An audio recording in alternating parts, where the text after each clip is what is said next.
Le vendredi 11 mars 2011, à 14h46 au Japon, le nord-est de l'archipel a connu un séisme de type mégatrust, c'est-à-dire un grand événement de subduction survenu au niveau du contact entre plaques.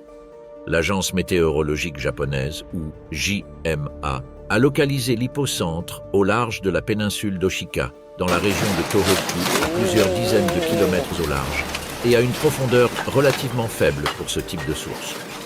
D'un point de vue mécanique, le mouvement correspondait à une faille inverse. Un bloc s'est déplacé au-dessus d'un autre le long d'un plan incliné, poussé par la convergence tectonique dans la fosse du Japon.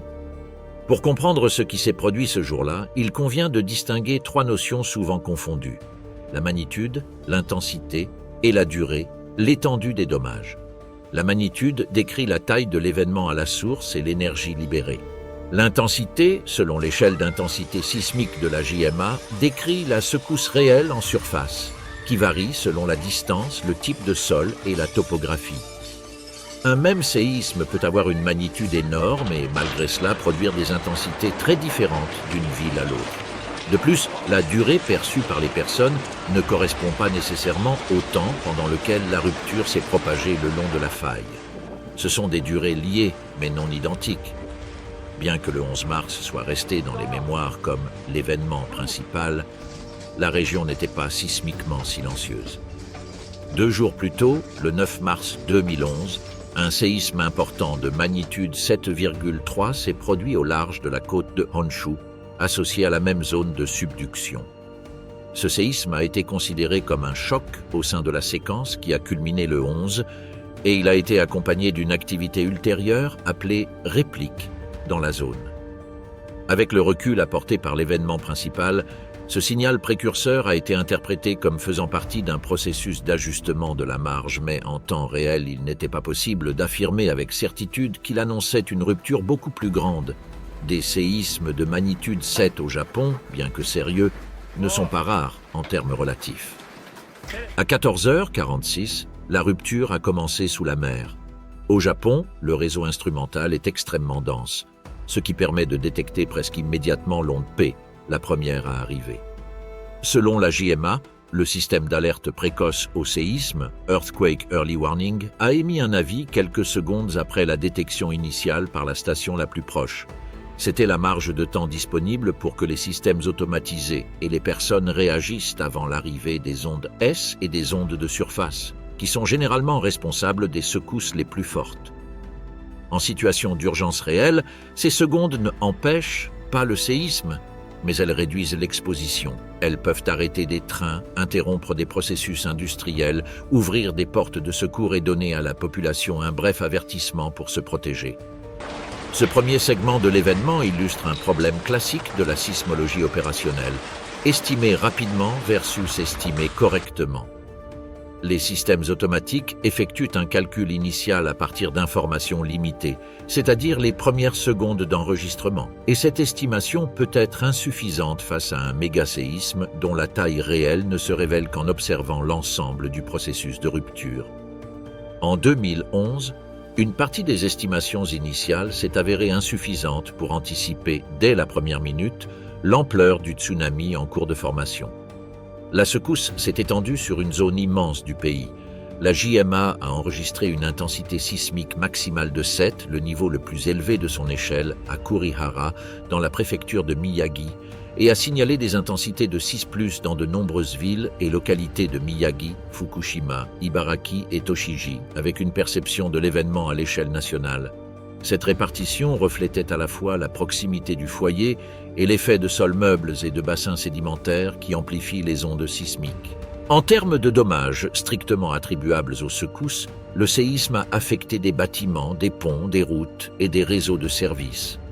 Dans les zones urbaines modernes, de nombreux bâtiments conçus selon les normes japonaises ont résisté sans effondrement généralisé, bien qu'avec des dommages aux éléments non structurels et, dans certains cas, des défaillances structurelles dans des constructions plus anciennes ou plus vulnérables. Dans les zones côtières et industrielles, la secousse a en outre compromis des équipements, des réservoirs, des conduites et des sous-stations, créant des conditions propices à des coupures massives et à des problèmes secondaires. On a également observé des phénomènes typiques des grands séismes dans les plaines et les terrains gagnés sur la mer. Liquéfaction, tassements différentiels et fissures dans des sols saturés, particulièrement marqués dans le corridor du Kanto. Ce qui a fait de l'événement du 11 mars un mégaséisme n'a pas été seulement la magnitude finale attribuée, mais l'étendue et le glissement sur le contact entre plaques. Des modèles cinématiques et géodésiques ont montré que la rupture s'est propagée à la fois vers le nord et vers le sud à partir de l'épicentre, couvrant en peu de temps des centaines de kilomètres de longueur. Dans certains secteurs, le glissement a atteint des valeurs extraordinaires, de l'ordre de plusieurs dizaines de mètres. Autrement dit, le verrou, qui maintenait la déformation accumulée, a cédé sur une surface immense, avec un déplacement relatif inhabituellement important. Cette combinaison explique deux conséquences centrales. La première est la magnitude. En intégrant le mouvement total sur la faille, on obtient un moment sismique énorme. La seconde est le tsunami. Lorsque le fond marin se déplace verticalement sur une vaste zone, il pousse ou soulève une masse d'eau gigantesque. En 2011, le glissement superficiel a été un élément clé. Il a rapproché la déformation du bord océanique et favorisé le fait que le soulèvement et l'affaissement du plancher océanique génèrent un train de vagues à forte énergie. Une caractéristique mesurable et fondamentale a été la déformation permanente du terrain. Le réseau Géonet, le GPS continu du Japon, a enregistré des déplacements horizontaux et verticaux de grande ampleur dans le nord-est. Des points côtiers se sont déplacés de plusieurs mètres vers l'est-sud-est et, dans certains secteurs de la côte pacifique, on a observé un affaissement ou une subsidence notable. Cela a eu un effet pratique immédiat. Un littoral qui s'est retrouvé par endroits plus bas par rapport au niveau de la mer, condition qui, combinée au tsunami, a facilité la pénétration de l'eau et compliqué la reconstruction ultérieure, en particulier dans les ports, les berges et les zones de marais. À peine 3 minutes après le début du séisme, la JMA a émis les premiers avis et alertes de tsunami. Ce délai d'émission a été rapide, mais le défi résidait dans le contenu. Les premières prévisions de hauteur se sont révélées inférieures aux vagues qui ont finalement frappé plusieurs portions de la côte. À mesure que davantage de données issues de capteurs, de marégraphes et de la compréhension qu'il s'agissait d'un mégaséisme ont été intégrées, les alertes ont été mises à jour et élargies lors de cycles successifs au cours de l'après-midi et de la nuit. La gestion de l'alerte a ainsi été un processus dynamique, émettre tôt puis corriger rapidement dans un contexte qui évoluait minute après minute. Après l'événement principal, la région est entrée dans un régime intense de répliques. La JEMA a signalé comme plus forte réplique précoce un événement de magnitude 7,6 à 15h15 le même jour et, dans les mois suivants, des dizaines de séismes significatifs ont été enregistrés. Du point de vue de la protection civile, cela a impliqué une pression constante, secourir et évacuer sous le risque de nouveaux effondrements, inspecter les infrastructures critiques tandis que les secousses se poursuivaient et maintenir la communication publique dans un environnement où chaque alerte pouvait avoir des conséquences réelles. Le tsunami, génération, arrivée sur la côte, hauteur, inondation et pourquoi il a dépassé les défenses. Alors que sur la terre ferme, on ressentait encore des répliques et que l'on évaluait les dégâts causés par la secousse, l'océan réagissait déjà à un changement physique survenu en quelques secondes. Le fond marin s'était déplacé brutalement le long de la fosse du Japon. Lors d'un mégaséisme de subduction, la zone de contact entre les plaques ne se contente pas de glisser. Elle peut aussi produire des soulèvements et des affaissements du plancher océanique sur une surface immense. Ce mouvement vertical est le déclencheur le plus efficace de la génération d'un tsunami, car il pousse vers le haut une masse d'eau gigantesque. Le résultat n'est pas une vague, comme celle générée par le vent, mais une perturbation de très grande longueur d'onde qui se déplace rapidement en haute mer et se transforme en une inondation violente lorsqu'elle pénètre dans des eaux peu profondes. L'agence météorologique japonaise a émis la première alerte au tsunami à 14h49, à peine 3 minutes après le séisme, et l'a fait au niveau le plus sévère de son échelle, celui de grand tsunami. La logique était correcte. Un événement de ce type, face à cette côte, impliquait une évacuation immédiate. Le problème est que le phénomène réel a dépassé, en plusieurs points, les prévisions initiales de hauteur. Le système d'alerte a bien fonctionné en termes de rapidité d'émission, Mais les premiers calculs ont sous-estimé l'ampleur effective du déplacement du fond marin. Une difficulté bien documentée lorsqu'on tente de prévoir un méga-tsunami avec des données incomplètes durant les premières minutes. Le délai entre le séisme et l'arrivée du tsunami a été extrêmement court. Sur la côte la plus proche, le train de vagues a atteint la Terre en moins d'une demi-heure, avec des variations locales liées à la bathymétrie et à la configuration du littoral. La NOAA résume ce point de manière directe. Le tsunami est arrivé sur la côte dans les 30 minutes, franchissant les défenses et causant des impacts immédiats sur les infrastructures critiques. Cette fenêtre temporelle expliquait pourquoi le Japon insistait autant sur l'évacuation sans attendre de confirmation visuelle. Lors d'un méga-séisme, il n'y a pas de marge pour voir ce qui va se passer. Lorsque le tsunami s'est approché de la ligne de côte, son comportement a changé. En haute mer, l'énergie est répartie dans une colonne d'eau très profonde et la vague peut passer presque inaperçue. En revanche, en entrant dans des zones peu profondes, la vitesse diminue, la hauteur augmente et l'écoulement devient destructeur. Mais la hauteur n'a pas signifié la même chose partout. Le nord-est du Japon présentait deux types de côtes très différents. D'une part, la côte de Sanriku avec des baies et des anses étroites. D'autre part, de vastes plaines comme la plaine de Sendai. À Sanriku, la forme en entonnoir de plusieurs baies a eu tendance à concentrer l'eau et à accroître l'élévation maximale. Dans les plaines, le danger résidait dans la combinaison d'une hauteur suffisante avec un front qui a avancé loin et rapidement vers l'intérieur des terres. Les mesures postérieures et les relevés de terrain ont montré des valeurs qui, en certains points, étaient difficiles à intégrer à l'expérience récente.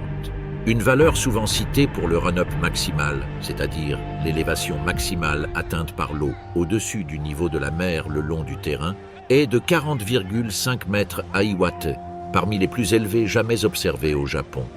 Ces chiffres ne décrivaient pas un mur uniforme sur toute la côte, mais des pics locaux où la topographie et la canalisation de l'écoulement ont amplifié la montée de l'eau. Dans la plaine de Sendai, l'histoire a été différente et d'une certaine manière plus géométrique. Le tsunami s'est comporté comme une inondation massive rencontrant une faible pente et avançant profondément à l'intérieur des terres.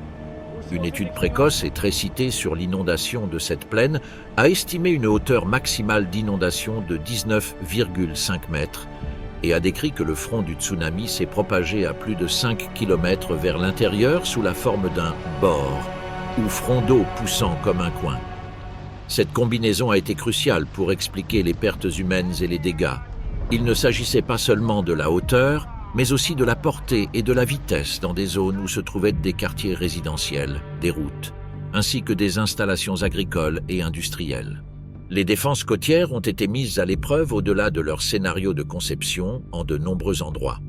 La NOAA décrit que le tsunami a franchi les murs côtiers, et cette phrase résume des milliers de situations locales. Des structures ayant partiellement fonctionné, d'autres dépassées en hauteur et d'autres encore ayant cédé par affouillement ou sous l'impact de débris. Lors de tels événements, l'écoulement n'arrive pas propre. Il transporte des voitures, du bois, des conteneurs, des embarcations et des fragments de bâtiments. Ce matériau accroît la force d'impact et transforme les rues en chenaux de charriage. De plus, le tsunami ne se limite pas à un seul choc.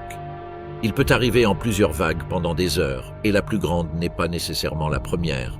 Cela a compliqué les évacuations, les secours et les décisions de retour prématurées. Un phénomène moins intuitif s'est également produit, le retrait.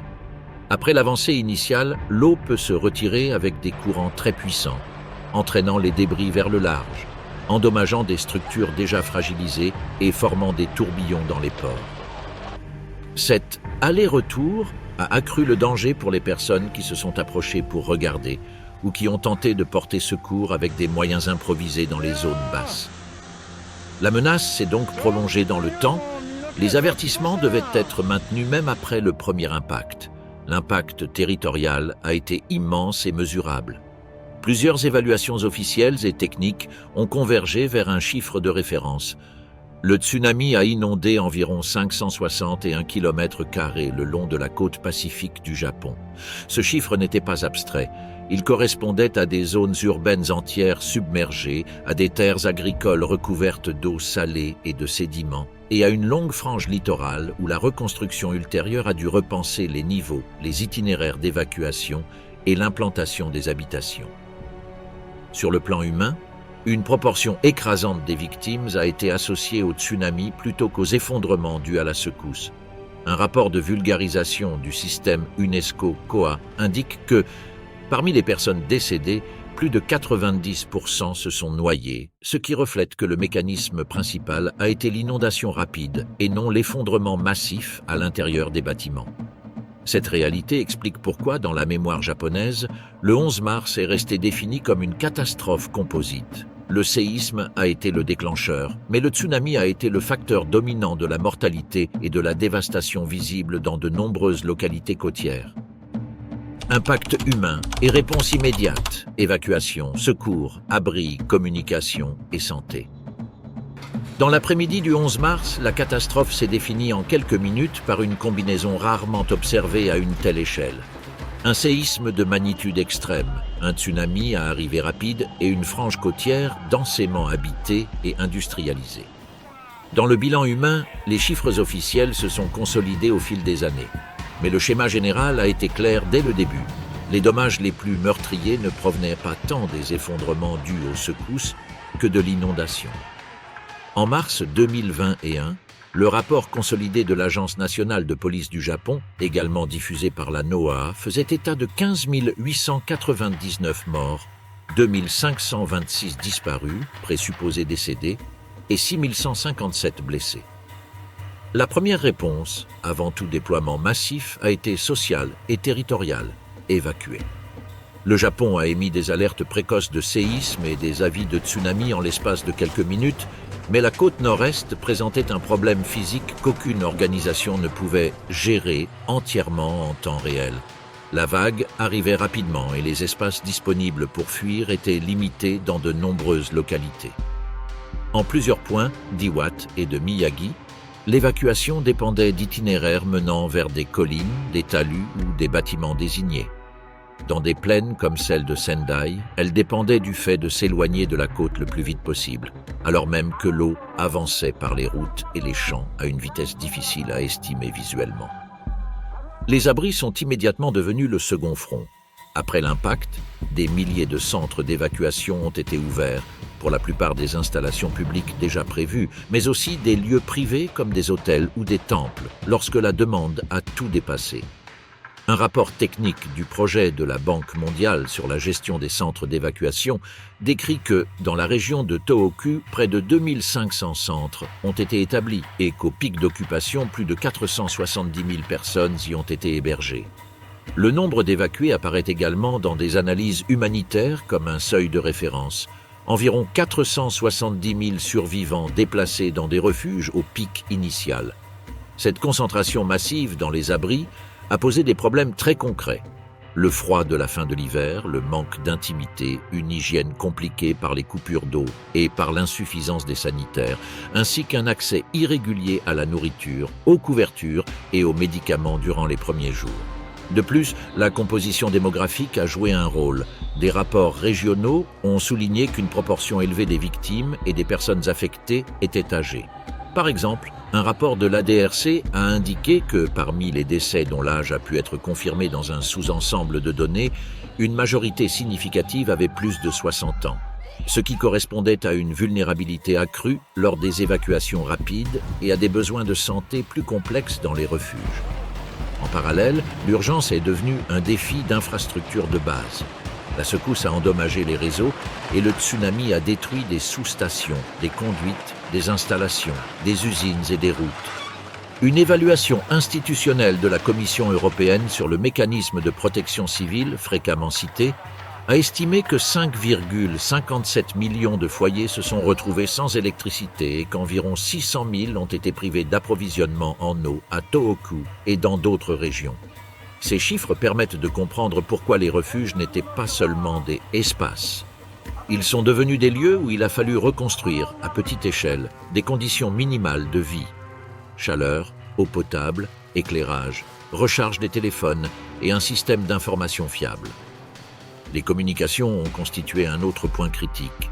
Bien que le Japon disposât de redondance, la combinaison des coupures électriques, des dommages physiques aux antennes et de la saturation due à la demande a provoqué l'effondrement de certaines parties de la connectivité. Cela a affecté aussi bien les familles cherchant à se localiser que les autorités tentant de coordonner les secours. Dans des urgences de cette ampleur, la logistique dépend de la connaissance de l'état des routes ouvertes, des zones où des personnes sont isolées, des hôpitaux en fonctionnement, des ponts encore praticables et des endroits où des hélicoptères sont nécessaires. Lorsque ces informations tardent à se consolider, la réponse devient inégale. Certaines zones reçoivent de l'aide plus tôt, d'autres restent isolées pendant des heures ou des jours. Dans ce vide initial, le rôle de l'État s'est exprimé par des déploiements progressifs et une coordination interinstitutionnelle intense. Les forces d'autodéfense ont été mobilisées à un niveau sans précédent depuis l'après-guerre japonaise. Une analyse de l'Institut national d'études de défense du Japon indique qu'une force conjointe de 100 000 personnels a été déployée dans le cadre de la réponse. La police et les pompiers ont assumé des tâches simultanées. Sauvetage, contrôle du trafic au carrefour privé de feu, recherche de personnes disparues, sécurisation des zones évacuées et appui à la distribution des fournitures. La NPA elle-même a laissé des traces institutionnelles de certaines de ces opérations, notamment la gestion des intersections avec signalisation hors service et la réorganisation des services administratifs essentiels. Les hôpitaux et le système de santé ont fonctionné dans des conditions variables selon les lieux. Certains établissements ont résisté à la secousse mais ont fait face à des pénuries d'énergie, de fournitures et de personnel. D'autres sont devenus inaccessibles en raison de routes endommagées. Le flux de patients ne s'est pas limité au traumatisme. Il y a eu des expositions au froid, des déshydratations, des aggravations de maladies chroniques et, dans les refuges, des risques sanitaires liés à la promiscuité et aux limitations d'hygiène. La santé publique, dans ce contexte, dépendait autant des médecins que de l'eau potable, du chauffage et du transport. L'ouverture de corridors logistiques a été décisive. Un symbole clair a été l'aéroport de Sendai, inondé par le tsunami, avec des pistes bloquées par des débris et des véhicules. Sa remise en service est devenue une opération d'urgence pour rétablir un point d'entrée de l'aide. Des rapports sur la réhabilitation des infrastructures du GFDRR indiquent que l'opération de remise en état de Sendai a commencé quelques jours seulement après l'événement et que, dans une première phase, l'aéroport a été utilisé pour l'acheminement de fournitures avant même le retour à une exploitation civile normale. L'objectif n'était pas de revenir rapidement à la normalité, mais de récupérer une capacité de transport de base dans une région où les routes terrestres étaient endommagées et où les ports avaient également subi de lourds impacts. La coopération internationale s'est activée rapidement, mais elle s'est intégrée à une réponse principalement japonaise. Un cas particulièrement visible a été l'assistance des États-Unis dans le cadre de l'opération Tomodachi, qui a apporté des capacités aériennes, navales et logistiques pour la livraison de fournitures, l'appui à l'ouverture de routes et la coordination avec les autorités japonaises. Au-delà des appellations, ce type de soutien a illustré une logique commune aux méga-catastrophes. Lorsque les dommages affectent simultanément les routes, les ports et les aéroports, la capacité de déplacer des charges par mer et par air devient aussi importante que celle de mener des opérations de secours sur le terrain. Infrastructure et économie, énergie, transport, industrie et effet domino mondial. Après l'impact initial, le désastre a commencé à se mesurer dans un autre langage, la capacité. La capacité de produire de l'électricité, de déplacer des marchandises, de soutenir les chaînes d'approvisionnement et de maintenir des services de base en fonctionnement stable. À ce stade, le séisme et le tsunami ont cessé d'être uniquement un événement côtier pour se transformer en une crise nationale des infrastructures avec des conséquences économiques qui se sont étendues bien au-delà des préfectures les plus touchées. Les premières estimations officielles montraient déjà l'ampleur des dommages physiques. En juin 2011, le cabinet Office du Japon a évalué les dommages directs à environ 16,9 milliards de yens, ce qui correspondait au taux de l'époque à près de 154 milliards d'euros, avec un détail incluant les dégâts aux bâtiments, aux services essentiels, aux infrastructures sociales et à d'autres secteurs. En parallèle, Une estimation de la Banque mondiale situait le coût économique total potentiel jusqu'à 235 milliards d'euros, un chiffre qui a fait du 11 mars la catastrophe naturelle la plus coûteuse jamais enregistrée à ce moment-là. Le choc énergétique a été l'un des facteurs qui ont le plus conditionné l'économie à court terme. Le tsunami a endommagé des installations côtières, affecté des centrales thermiques et, surtout, déclenché l'accident de Fukushima Daiichi, ce qui a conduit à des restrictions et à une chute brutale de la capacité opérationnelle dans l'est du pays. Un rapport du FMI sur le Japon en 2011 a indiqué que le séisme avait réduit de manière significative la capacité électrique dans l'est et que les dommages à Fukushima et à d'autres centrales thermiques avaient réduit l'offre et imposé des mesures de gestion de la demande. Cette tension s'est traduite par des restrictions d'approvisionnement et des coupures programmées, particulièrement sensibles car elles ont touché le cœur industriel et urbain relié au réseau électrique de l'Est. Des documents de la Banque mondiale sur les impacts du désastre ont résumé que les perturbations énergétiques et les coupures tournantes ont affecté la capacité de production, précisément au moment où les usines et les réseaux logistiques tentaient de se relever. Dans la pratique, l'énergie est devenue une ressource rationnée. Les entreprises ont réduit leurs horaires, ajusté les équipes et reprogrammé les processus. Les commerces ont diminué l'éclairage et la climatisation. Et le pays est entré dans une phase d'économie d'électricité qui n'était pas seulement une campagne, mais une condition pour éviter des défaillances majeures du réseau. L'économie ne s'est pas arrêtée, mais elle est devenue moins efficace et plus fragile, car de nombreuses activités modernes dépendent de la continuité électrique pour fonctionner, de la réfrigération et du pompage au contrôle industriel et aux télécommunications. Le transport a constitué le deuxième grand front. Les infrastructures routières et autoroutières, bien qu'endommagées, ont montré une reprise relativement rapide sur les corridors prioritaires. Un document de leçons tiré du GFDRR sur la réhabilitation des infrastructures a souligné que, comme les dommages au réseau routier principal étaient limités et que la remise en état avait été organisée de manière efficace, les axes majeurs vers les zones touchées ont été réparés en environ une semaine, permettant d'ouvrir rapidement un squelette logistique pour l'aide et l'approvisionnement. Dans le secteur ferroviaire, la situation a été contrastée. Sur les lignes intérieures de haute priorité, le Japon a réussi à maintenir un niveau remarquable de sécurité. Des rapports techniques sur l'expérience japonaise ont mis en avant que les systèmes de détection et de freinage automatique ont contribué à éviter des déraillements mortels sur les trains à grande vitesse, même lorsque des rames circulaient à pleine vitesse au moment du séisme. En revanche, dans la frange côtière, directement frappée par le tsunami, plusieurs lignes ont été littéralement arrachées de leur tracé, avec des gares et des ponts endommagés ou disparus, et des sections qui ont mis des années à être reconstruites ou qui ont dû être déplacées. Des documents du MLIT sur l'état de la reconstruction ferroviaire ont montré que des tronçons non rétablis persistaient sur plusieurs lignes du Nord-Est en raison du niveau de destruction et des redéfinitions nécessaires. Les ports et les aéroports ont fonctionné comme des points critiques. La destruction des quais, des grues, des entrepôts et des accès terrestres a affecté la capacité d'importer du carburant, de déplacer des conteneurs et de soutenir la pêche et l'industrie côtière.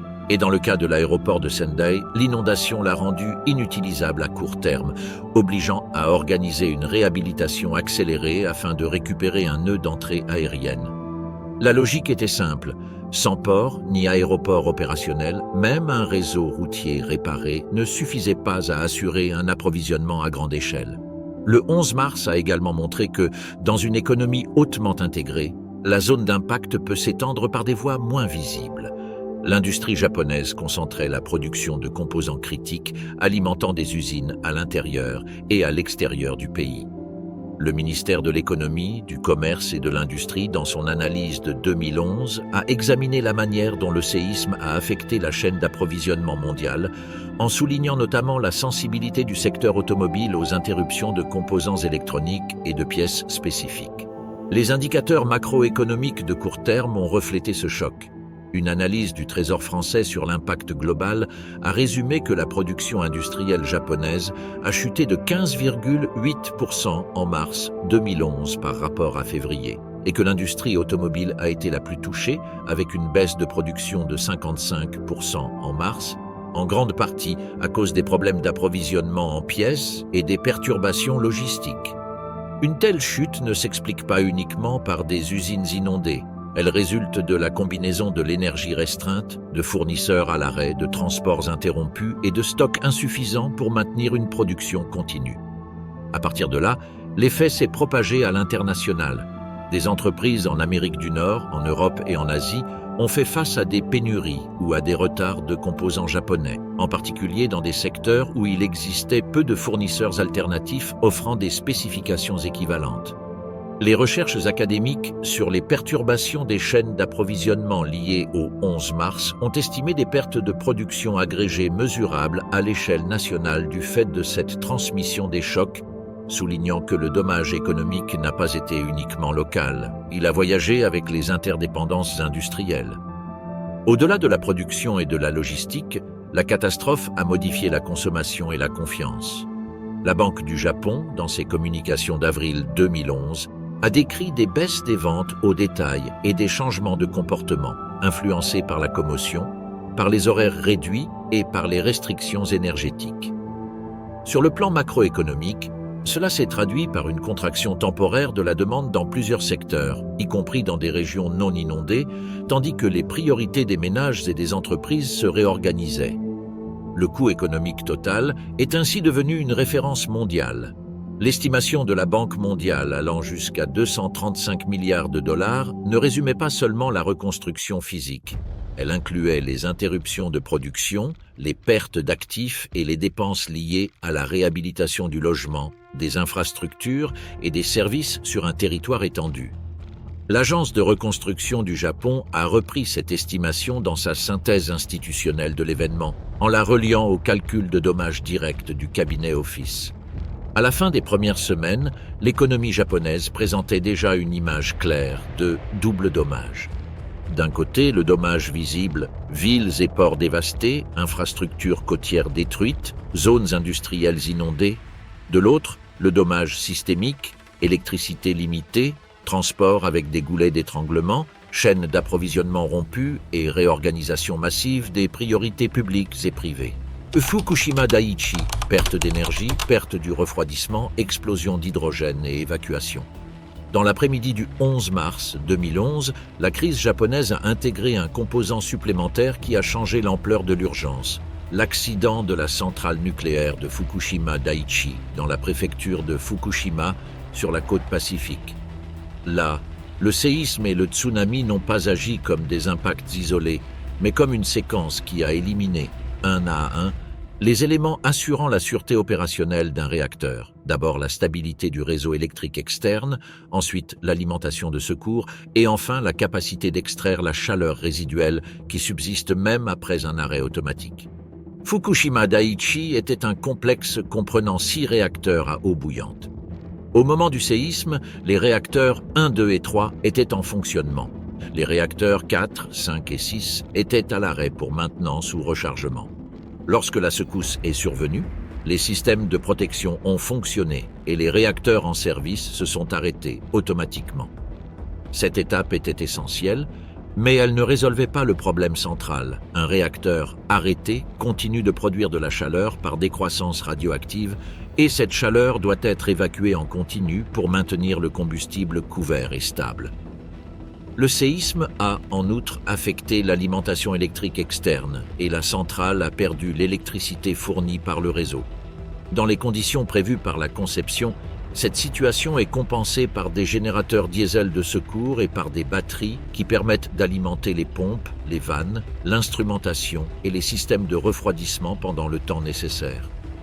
Dans la première phase suivant le séisme, Fukushima Daiichi est entré dans ce mode d'urgence, sans connexion au réseau, mais avec une capacité d'alimentation interne suffisante pour maintenir les fonctions essentielles. Cependant, l'événement décisif est survenu moins d'1 heure plus tard. Environ 50 minutes après le séisme, le tsunami a atteint le site. La vague a dépassé les défenses côtières de la centrale et a inondé des zones critiques. En pratique, l'eau n'a pas seulement endommagé les équipements par impact direct, elle a rendu inutilisables des tableaux électriques, mis hors service des générateurs diesel situés dans des zones vulnérables et affecté des composants liés aux puits de chaleur vers l'océan, tels que les pompes et les prises d'eau de mer. Cette combinaison a poussé l'installation vers un scénario extrêmement difficile, une perte généralisée du courant alternatif et, avec le temps, une dégradation du courant continue à mesure que les batteries s'épuisaient ou devenaient inopérantes. Sans énergie stable, même des systèmes susceptibles de fonctionner à la vapeur ou selon des principes passifs deviennent incertains, car ils dépendent de vannes, de commandes, de la surveillance et, en fin de compte, d'une infrastructure minimale permettant de prendre des décisions opérationnelles éclairées. À partir de ce moment, le problème technique est devenu essentiellement le même pour les réacteurs concernés, bien qu'avec des rythmes différents. Évacuer la chaleur résiduelle dans des conditions de pression et de température élevées, avec des ressources limitées et une instrumentation partielle. Lorsque la chaleur n'est pas extraite, la température du cœur augmente, l'eau bout plus intensément et le niveau peut baisser. Si le combustible se retrouve partiellement ou totalement découvert, le gainage en zirconium peut réagir avec la vapeur d'eau et produire de l'hydrogène. Cette production d'hydrogène est un indicateur de conditions sévères. Elle signale que les matériaux du cœur atteignent des températures où les dommages au combustible deviennent probables et, en même temps, elle génère un gaz inflammable susceptible de s'accumuler dans des espaces du bâtiment du réacteur s'il est libéré depuis l'enceinte de confinement. Au cours des heures critiques, les opérateurs ont tenté de maintenir le refroidissement avec les systèmes disponibles tout en faisant face à l'augmentation de la pression. La réduction de la pression peut être nécessaire pour permettre l'injection d'eau depuis des sources externes ou pour éviter des conditions compromettant l'intégrité du confinement, mais dans un accident réel, cette décision n'est jamais neutre. Relâcher la pression par ventilation peut impliquer des rejets contrôlés vers l'extérieur et requiert de l'énergie, des vannes fonctionnelles et une coordination efficace.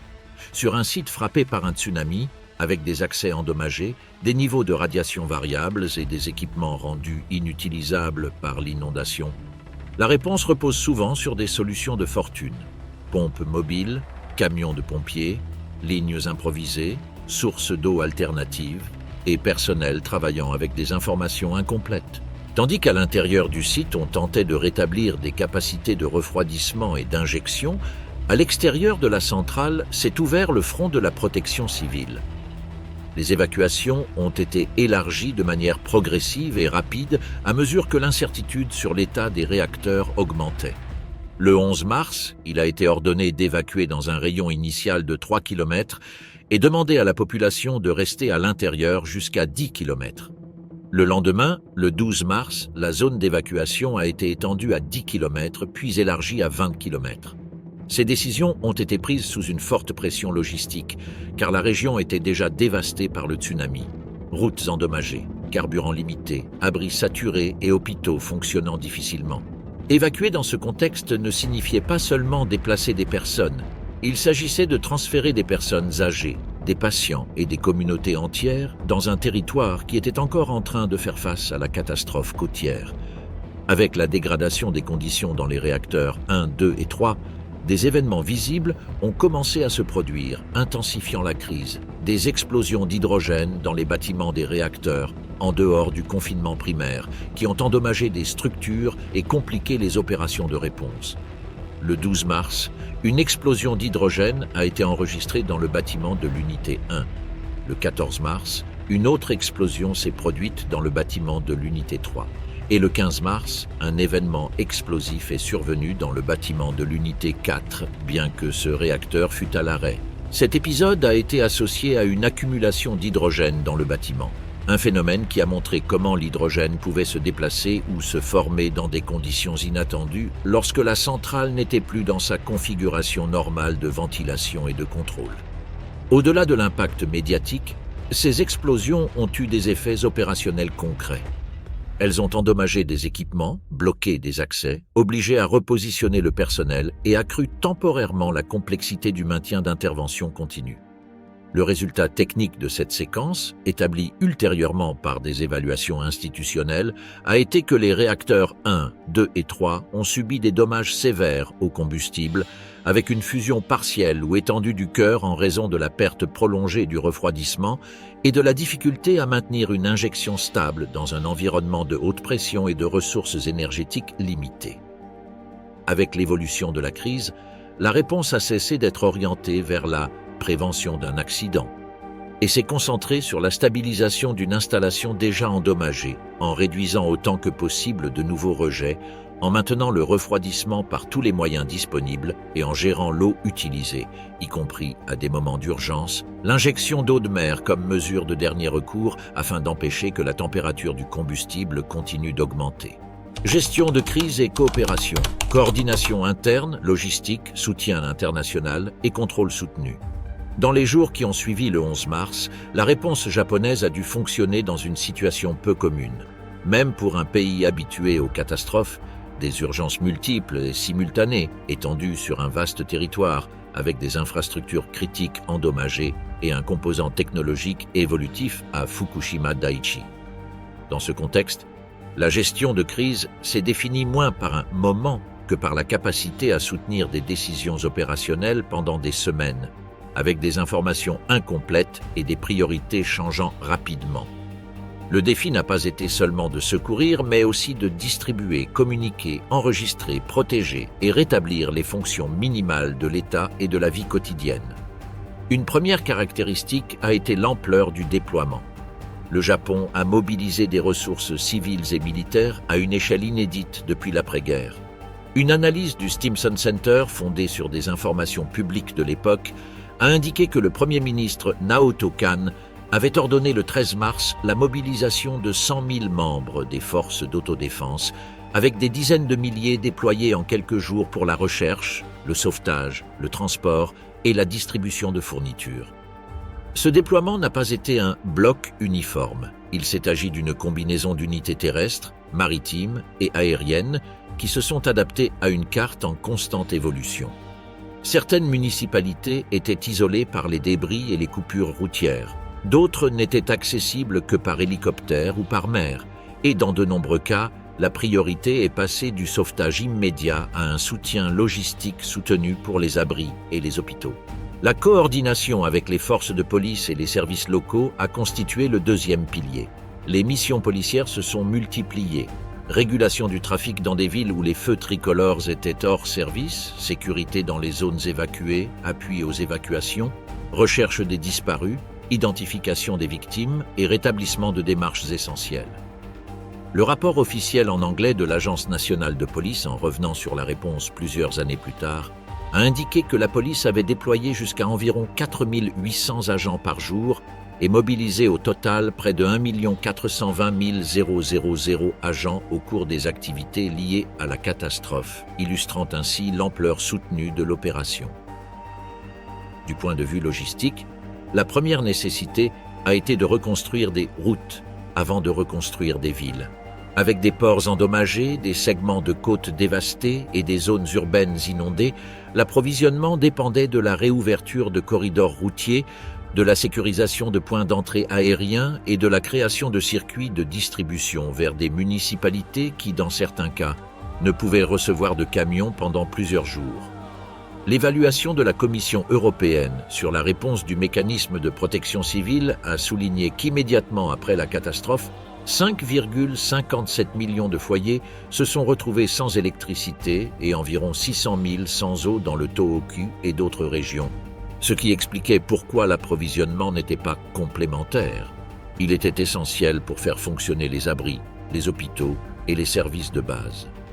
Sur le plan humain, cette même évaluation indiquait que le lendemain du séisme, on estimait qu'environ 700 000 personnes étaient sans abri et que des milliers de refuges d'urgence avaient été mis en place, un scénario qui a imposé de gérer l'assistance comme une opération de grande envergure plutôt que comme une simple somme de réponses locales. Dans ce cadre, la réouverture progressive des nœuds logistiques a été déterminante. L'aéroport de Sendai, inondé et recouvert de boue et de débris, représentait un goulet d'étranglement car il constituait une porte d'entrée naturelle vers la région. En avril, sa réouverture partielle a permis de soutenir un flux plus stable d'aide et d'opérations.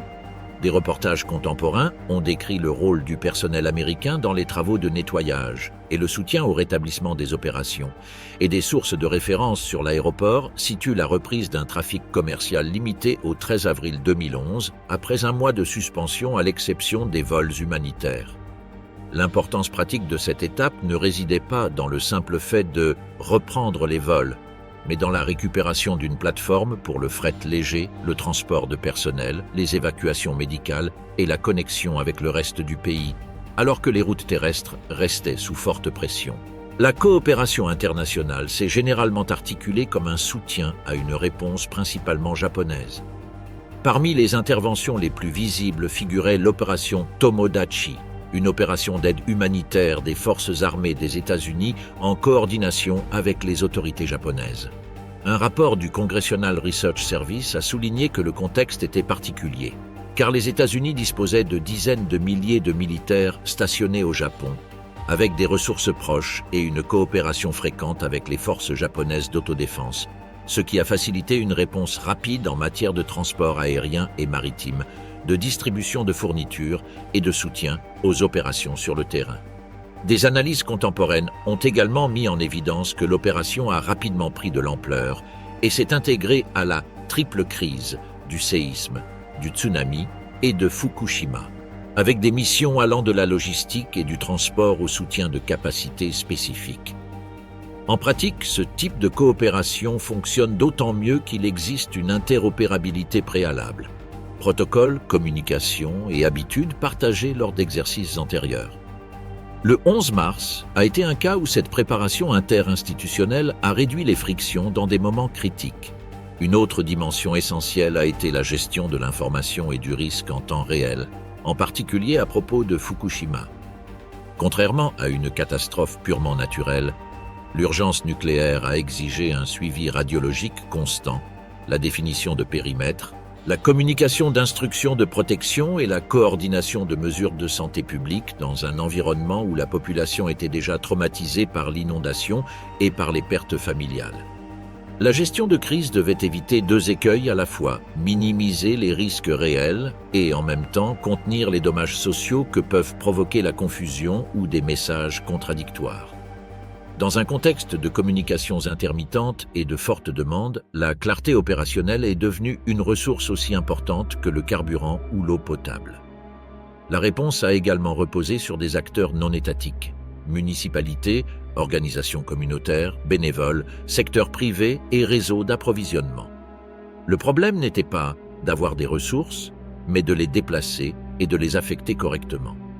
Des aliments prêts à consommer, de l'eau embouteillée, des couvertures, du kérosène pour le chauffage, des batteries, des radios, des médicaments et des fournitures médicales étaient essentiels, mais leur utilité diminuait s'ils restaient au mauvais endroit ou arrivaient trop tard. La coordination avec les entreprises pour réactiver les routes, réapprovisionner en carburant, rétablir les communications et remettre en marche les chaînes de distribution a fait partie de l'effort de stabilisation. Souvent, la première semaine s'est concentrée sur la survie et l'accès. Les semaines suivantes, sur la régularité, éviter que les refuges ne manquent de fournitures, gérer les déchets et les eaux usées et assurer un fonctionnement soutenu des services de santé et de l'aide aux personnes âgées. Reconstruction et réaménagement territorial, logement, digues, relocalisation et une nouvelle géographie du risque. Lorsque les opérations de sauvetage ont commencé à se stabiliser et que le pays est passé de l'impact immédiat à la continuité, la reconstruction dans le Tohoku s'est trouvée confrontée à un dilemme à la fois technique et profondément territorial. Il ne s'agissait pas seulement de réparer ce qui avait été détruit, mais de décider où et comment la vie quotidienne devait à nouveau exister sur une côte qui s'était révélée vulnérable à un méga-tsunami. L'ampleur de la catastrophe a obligé à concevoir un cadre juridique et institutionnel spécifique, car les outils habituels de réparation des dommages et de travaux publics ne suffisaient pas face à une catastrophe qui avait simultanément bouleversé le logement, les infrastructures, l'économie locale et les schémas d'implantation. Dans ce contexte, le Japon a établi des principes et des structures pour guider la reconstruction. La loi de reconstruction en reconnaissance du séisme de 2011 a explicitement reconnu le caractère composé de la catastrophe et a posé les bases d'une reconstruction rapide et coordonnée, incluant des orientations, des ressources et la création d'un système institutionnel dédié à cette mission. Sur la base de ce cadre, le gouvernement a créé en 2012 la Reconstruction Agency, conçue comme l'organisme principal chargé de conduire et de coordonner le processus de reconstruction, avec un horizon défini par phase et une période déterminée pour soutenir les politiques et les budgets dans le temps. La reconstruction, toutefois, ne ressemblait pas à un chantier de travaux publics traditionnels. D'abord parce que les dégâts ne se limitaient pas à des bâtiments effondrés. Dans de nombreuses municipalités côtières, le tsunami avait effacé des quartiers entiers, emporté des ports et altéré les sols par des dépôts de sédiments, de débris et de salinité. Ensuite, parce que la côte n'était pas uniforme. Certaines baies amplifiaient la vague, tandis que, dans les plaines, l'eau avait pénétré sur plusieurs kilomètres. Enfin, parce que les communautés avaient des identités étroitement liées au littoral, qui ne pouvaient pas être simplement déplacées vers l'intérieur des terres sans un impact social et économique considérable. La reconstruction est donc devenue un processus de réaménagement, redéfinir les zones résidentielles, surélever les terrains, reconstruire des défenses, créer des routes d'évacuation et, en même temps, maintenir la continuité de la vie communautaire. Au cours des premiers mois, la priorité en matière de logement a été double. Soutenir des centaines de milliers de personnes évacuées et, en parallèle, planifier des solutions temporaires qui ne deviennent pas permanentes par inertie. Le nombre d'évacués a atteint environ 470 000 au pic initial, selon les synthèses institutionnelles japonaises sur la reconstruction, et la transition vers des logements temporaires puis permanents est devenue une politique centrale. Au fil des années, la même synthèse officielle de la Reconstruction Agency a enregistré la diminution progressive du nombre d'évacués et la persistance de plusieurs milliers de personnes dans des conditions temporaires plus d'une décennie plus tard, ce qui montre que la reconstruction n'était pas un événement, mais une trajectoire longue, marquée par des décisions foncières, des travaux complexes et, à Fukushima, par des zones d'évacuation conditionnées par l'urgence nucléaire. Sur le plan strictement territorial, l'axe le plus visible a été la combinaison de défense côtière et de changement d'usage des sols. Après le 11 mars, le Japon n'a pas misé sur une solution unique. Dans différentes localités, des stratégies combinées ont été appliquées. Reconstruction ou rehaussement de murs et de digues, surélévation des terrains par remblai, reconfiguration des quartiers et relocalisation des zones résidentielles vers des altitudes plus élevées, en particulier lorsque le relief le permettait. Dans des documents institutionnels récents visant à présenter les enseignements et les avancées du processus, la Reconstruction Agency décrit cette logique comme un ensemble. Non seulement construire des digues, mais aussi surélever les terrains, déplacer les logements vers des niveaux plus élevés et développer des routes d'évacuation, tout en renforçant l'éducation et les exercices. Cette approche combinée répondait à une leçon dure du tsunami. Les défenses côtières pouvaient réduire les risques face à des scénarios prévus, mais ne devaient pas constituer le seul pilier de la sécurité. Une compilation technique précoce sur la catastrophe a formulé des recommandations en ce sens, soulignant que les contre-mesures devaient se concentrer sur la capacité d'évacuation et ne pas dépendre exclusivement de la protection côtière, tout en ajustant les itinéraires d'évacuation pour que les enfants et les personnes âgées puissent évacuer sans obstacle et en promouvant des structures d'évacuation verticales dans les zones dépourvues de terrain élevé à proximité. La reconstruction a ainsi intégré une idée clé, même avec des murs plus hauts et des ouvrages plus robustes, la sécurité finale face à un méga-tsunami dépendait toujours de l'évacuation rapide et de l'accessibilité réelle aux zones sûres. La relocalisation vers des terrains plus élevés a probablement été la décision la plus sensible. Dans les petits villages, déplacer la zone résidentielle signifiait modifier la relation quotidienne avec la mer, la vue, la distance au port, l'accès au commerce, aux écoles et aux services. De plus, le déplacement ne consistait pas seulement à déménager des maisons. Il impliquait l'achat ou l'expropriation de terrains, l'urbanisation de nouvelles zones, la construction de rues, de réseaux d'eau et d'assainissement, d'installations électriques et de connectivité.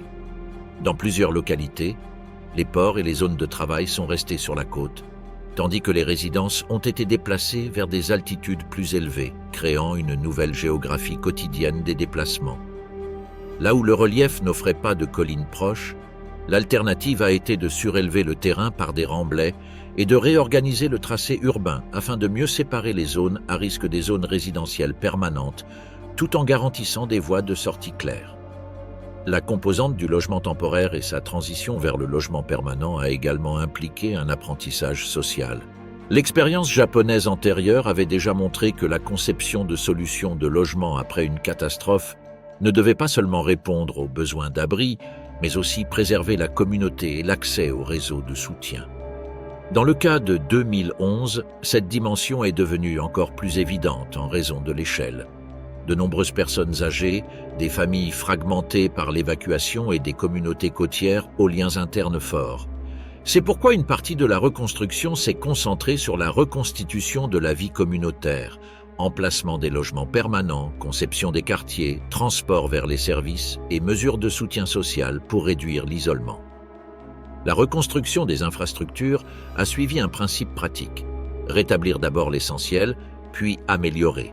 Les routes, les ponts, les réseaux électriques et d'eau, ainsi que les accès aux ports devaient redevenir fonctionnels pour que la région puisse respirer économiquement. Mais en même temps, l'objectif n'était pas de reconstruire exactement à l'identique, mais de corriger les vulnérabilités, surélever les installations critiques, améliorer les redondances et garantir que des services comme l'eau et l'énergie puissent mieux résister à des coupures prolongées. Dans les zones inondables, l'emplacement des équipements a été révisé, les systèmes de drainage ont été redessinés et les composants vulnérables ont été relocalisés. En parallèle, la signalisation des routes d'évacuation a été renforcée et les plans communautaires ont été consolidés, en intégrant explicitement les enseignements de l'événement. À Fukushima, la reconstruction a présenté une complexité supplémentaire.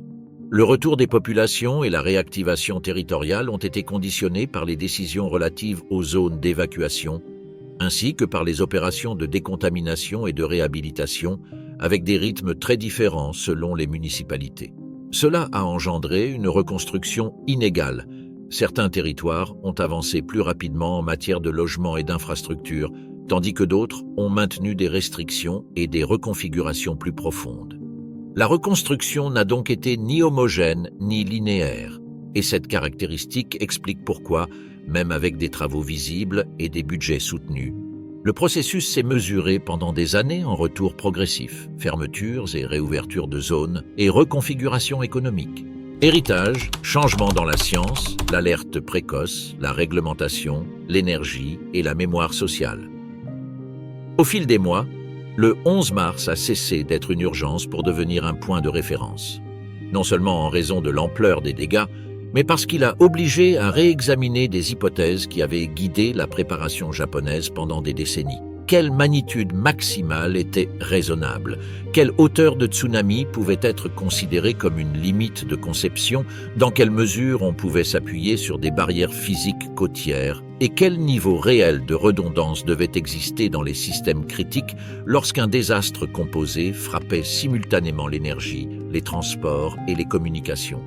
L'héritage n'a donc pas été une réforme unique, mais une réorganisation des priorités à plusieurs niveaux: scientifique, institutionnel, technologique et culturel. Dans le domaine de l'alerte précoce, l'impact a été direct. Le séisme a confirmé la valeur des systèmes d'alerte rapide pour réduire les risques dans des secondes critiques, mais le tsunami a mis en évidence une difficulté opérationnelle. Dans les premières minutes, lorsque les estimations sont construites à partir d'informations incomplètes, un événement exceptionnel peut être sous-estimé.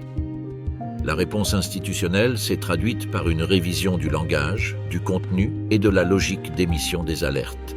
La JMA elle-même a documenté qu'elle avait intégré des suggestions et des ajustements en février 2012 et qu'elle avait introduit un nouveau système d'alerte au tsunami le 7 mars 2013, visant à communiquer de manière plus robuste face à des scénarios extrêmes, y compris en utilisant des formulations qui ne dépendaient pas uniquement de hauteurs numériques susceptibles d'être trop faibles au départ.